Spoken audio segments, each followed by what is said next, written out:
আমরা সকলে গিয়েছিলাম পূর্বাচলে ঘুরতে। সেখানে ঘুরতে গিয়ে দেখলাম নতুন এক আবিষ্কার, যা দেখে আর চোখ ফিরানো গেল না। সাথে সাথে সেখানে জয়েন হয়ে গেলাম কি হচ্ছে এখানে দেখার জন্য। কি এক অদ্ভুত ঘটনা ঘটতে যাচ্ছে বোধহয়। কিছুই বুঝতে পারলাম না প্রথমে।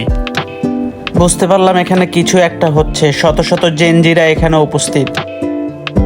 আমার বুঝতে দেরি হলো না যে এখানে কার রেস হচ্ছে। সকল তরুণ প্রজন্ম এখানে সবাইকে সরাচ্ছে, গোল হয়ে সবাই দাঁড়াচ্ছে। এখনই কার রেস শুরু হবে।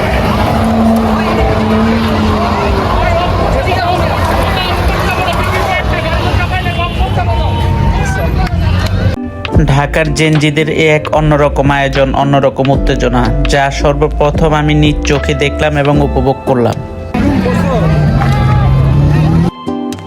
আরও দেখতে পেলাম সবার হাতে হাতে মোবাইল এবং বিভিন্ন কালারের লাইটিং ছিল। কিছু উৎসুক জনতাও চলে এসেছে, সিরিয়াল দিয়ে সবাই দাঁড়িয়েছে রেস দেখার জন্য, যেটা আমরা বিদেশি সংস্কৃতির মধ্যে দেখে থাকি। নতুন করে আরও একটি কার চলে এসেছে রেস করার জন্য।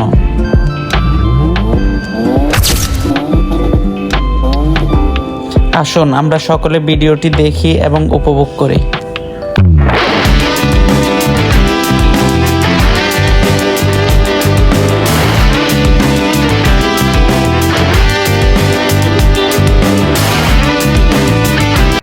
এখানে যারা আয়োজন করেছে তাদের মধ্য থেকে কিছু ভলান্টিয়ার আছে, যারা মানুষদেরকে সরিয়ে দিচ্ছে, চারদিকে খুব একটা খালি জায়গা করছে।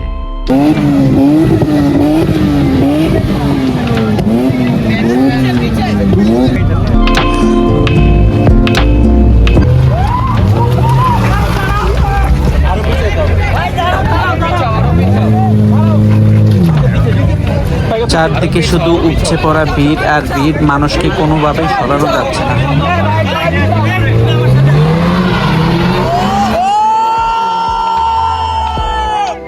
গাড়ি রেস দিচ্ছে আর সবাই হই হুল্লোড় করে জোগাড় দিচ্ছে।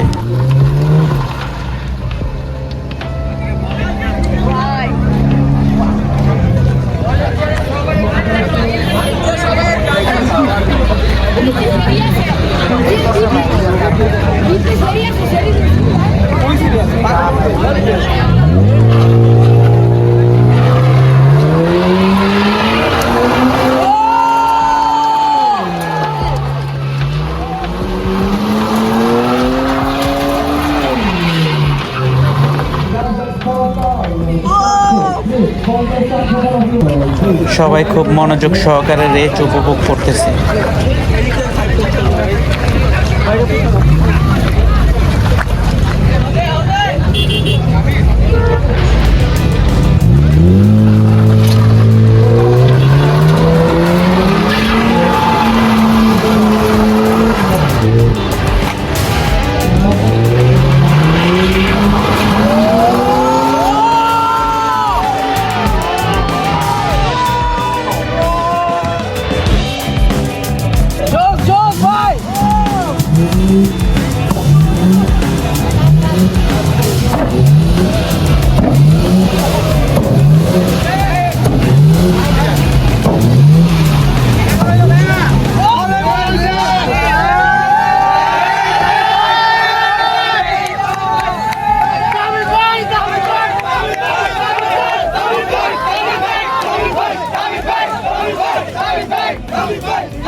এরই মধ্যে আরেক রাউন্ড রেস শেষ হলো। তারপর সবাই সবার গার্লফ্রেন্ডকে নিয়ে ঘুরতে লাগলো, কেউ এদিক ওদিক ছুটাছুটি করতে লাগলো, কেউ চা খেতে লাগলো। এখানে জেনজি জেনারেশন সবাই একত্রিত হয়ে যার যার মতো আনন্দ উৎসাহ করতেছে।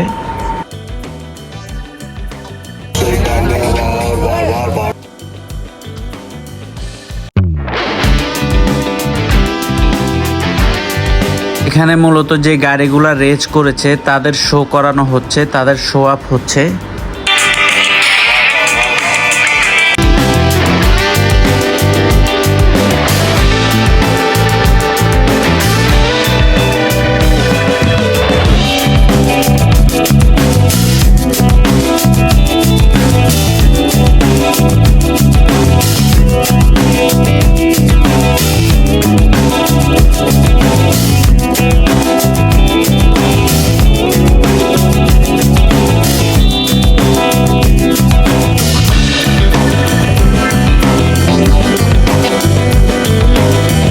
আজকের এই অনুষ্ঠানে পূর্বাচল জায়গাটিকে শত শত শত শত গাড়ি লক্ষ্য করা যায় এবং সবগুলো গাড়ি খুবই দামি দামি গাড়ি এখানে উপস্থিত হয়েছে।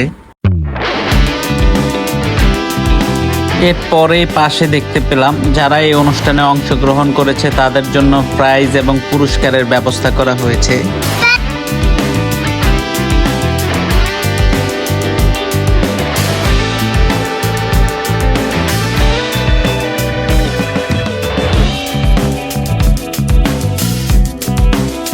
ভিডিও দেখাতে দেখাতে আমার যাওয়ার সময় হয়ে গেল, তাই আপনাদের কাছ থেকে বিদায় নিলাম। আল্লাহ হাফেজ।